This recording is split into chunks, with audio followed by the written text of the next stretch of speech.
శ్రీకాకుళం జిల్లా వజ్రపు కొత్తూరులో ఉదయం నుంచి కలకలం రేపిన ఎలుగుబంటిని జూ అధికారులు బంధించారు. ఉదయం నుంచి మెట్టూరులో ఎలుగుబంటి ఓ ఇంట్లో చొరబడి స్థానికులను కలవరపెట్టింది. సమాచారం అందుకున్న జూ సిబ్బంది దాన్ని బంధించారు. విశాఖ జూ రెస్క్యూ సెంటర్ కు ఎలుగుబంటిని తరలించారు. దీంతో స్థానికులు ఊపిరి పీల్చుకున్నారు.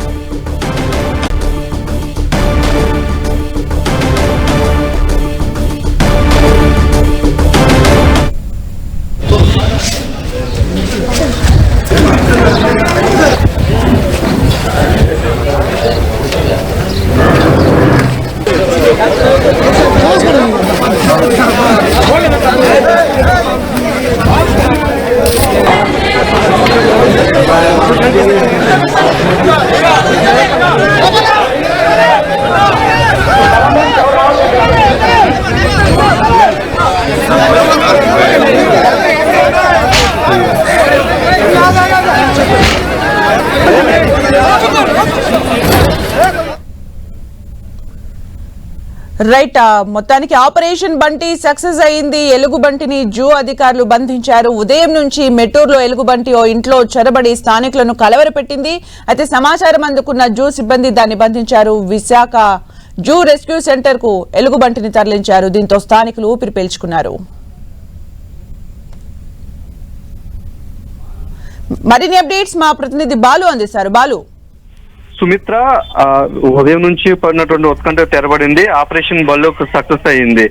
నిన్న అర్ధరాత్రి నుంచి ఒక మైటూరు గ్రామం వజ్రపుకొత్తూరు మండలంలో దూరినటువంటి ఎలుగుబంటి బయటికి రాకపోవడంతో గ్రామ ప్రజలంతా కూడా తీవ్ర ఇబ్బందులు పడ్డారు. అటు భయపడుతూనే ఉన్నారు. గత వారంలోనే 2 వ్యక్తుల్ని ఒక ఎలుగుబంటి చంపడంతో పాటు తాజాగా మరో ఎలుగుబంటి గ్రామంలోకి రావడంతో వారంతా భయపడిన పరిస్థితి. అయితే పొద్దు నుంచి కూడా ఫారెస్ట్ సిబ్బంది వాటిని తరలించేందుకు అనేక ప్రయత్నాలు చేసినప్పటికీ అది బయటికి రాకపోవడంతో విశాఖ జూకి సమాచారం అందించారు. జూ నుంచి వచ్చినటువంటి డాక్టర్లు క్యూరేటివ్ టైం దానికి మత్తుమంది ఇచ్చి బయటికి తీసుకురావాలని ప్రయత్నించారు. అయినప్పటికీ అది ఒక మూల దాగుపోవడంతో గన్ షాట్ కూడా దొరకపోవడంతో ప్రత్యేకంగా ఆ ఇంటిని లాక్ చేసి ఇంటికి సంబంధించి చుట్టూ కేజీలు ఏర్పాటు చేసి అందులో ఒక బోనులో ఆహారాన్ని ఏర్పాటు చేశారు. దాంతో బలూకం బయటకు వచ్చి బోన్లో చిక్కుకుంది. దీంతో అంతా ఊపిరి పీల్చుకున్నారు. దొరికిన ఎలుగుబంటిని అయితే తీసుకుని విశాఖ రెస్క్యూ సెంటర్ తీసుకెళ్లి అక్కడ నుంచి విశాఖ జూలో దానికి సంబంధించి పూర్తిగా చర్యలు తీసుకుంటామని చెప్పేసి అటు విశాఖ అధికారులు చెప్తున్నారు. సుమిత్ర, అంటే బాలు, ఎలుగుబంట్లు జనావాసాల్లోకి రావడానికి గల కారణాలు ఏంటని చెప్తున్నారు? అలాగే ఎన్ని కిలోమీటర్స్ ప్రయాణం చేసినట్టుగా తెలుస్తోంది? ఇంకా సుమారు ఉత్తానం ప్రాంతంలోని 7 మండలంలో వందలాది ఎలుగుబంట్లు ఉన్నాయి. దశాబ్దాలుగా ఉన్నాయి. ఇక్కడ ఉన్నటువంటి కొండలు వీటికి ఆవాసాలు, పెద్ద పెద్ద గుహలు కూడా ఉన్నాయి.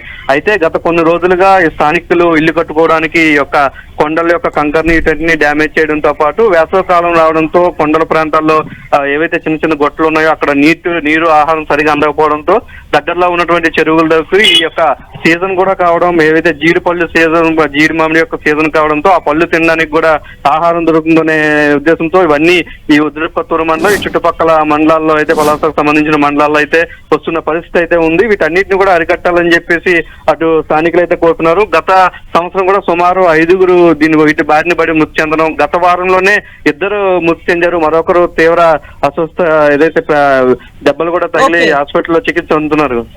Thank you Balu for the updates.